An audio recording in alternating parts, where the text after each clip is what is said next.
ಈಗ ನಾನು ಎಳ್ಳಿನ ಹಾಲನ್ನು ಯಾವ ರೀತಿ ವಿತ್ ಡ್ರೈ ಫ್ರೂಟ್ಸ್ ಮಾಡೋದು ಹೇಳ್ಕೊಡ್ತೀನಿ. ಇದು ಕ್ಯಾನ್ಸರ್ ಪೇಷಂಟ್ಸ್ಗೆ, ಆಮೇಲೆ ಆಟೋ ಇಮ್ಯೂನ್ ಡಿಸೀಸಸ್ ಪೇಷಂಟ್ಸ್ಗೆ, ಆಮೇಲೆ ಒಬೆಸಿಟಿ ಇರೋರಿಗೆ. ಎಲ್ಲಿ ನಾನು ಕೋತಿ ಆಹಾರ, ಮಂಕಿ ಡಯಟ್ ಹೇಳ್ತೀನಿ, ಬೇಯಿಸದೇ ಇರೋ ಆಹಾರ ಅದು ತೊಗೊಳ್ಬೇಕು. ಈ ಹಾಲನ್ನು ಪರ್ಟಿಕ್ಯುಲರ್ಲಿ ರಾತ್ರಿ ಡಿನ್ನರ್ಗೆ ನಾನು ಹೇಳ್ತೀನಿ. ಇದನ್ನು ಯಾವ ಬೇಕಾದ್ರೂ ತೊಗೊಳ್ಬೋದು. Highly nutritious. ಇದು ತೊಗೊಂಡ್ರೆ ಹಸುವೆ ಆಗಲ್ಲ.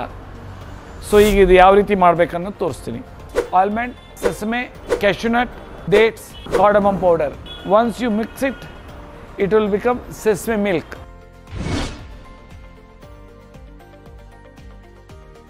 You have to take 1 tablespoon sesame seeds. This will be raw, no need to soak. And 5 soaked almonds and 5 soaked cashew nuts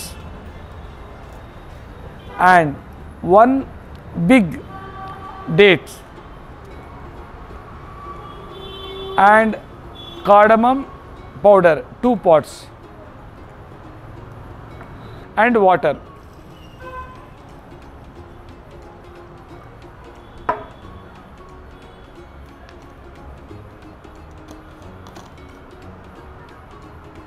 Now we have to mix it in mixer.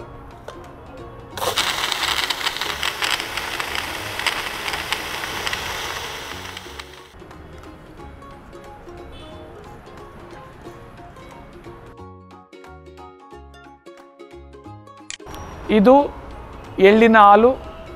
ನೋಡಿದ್ರೆ ನಮ್ಮ ಮಾಮೂಲಿ ಹಾಲಿದ್ದಂಗಿದೆ.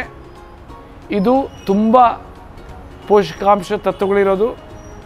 ಇದನ್ನು ನಾವು ರಾತ್ರಿ ಊಟ ಆದಮೇಲೆ, ಊಟದ ಮುಂಚೆ ಅಥವಾ ಯಾವಾಗ ಬೇಕಾದರೂ ಕುಡಿಬಹುದು.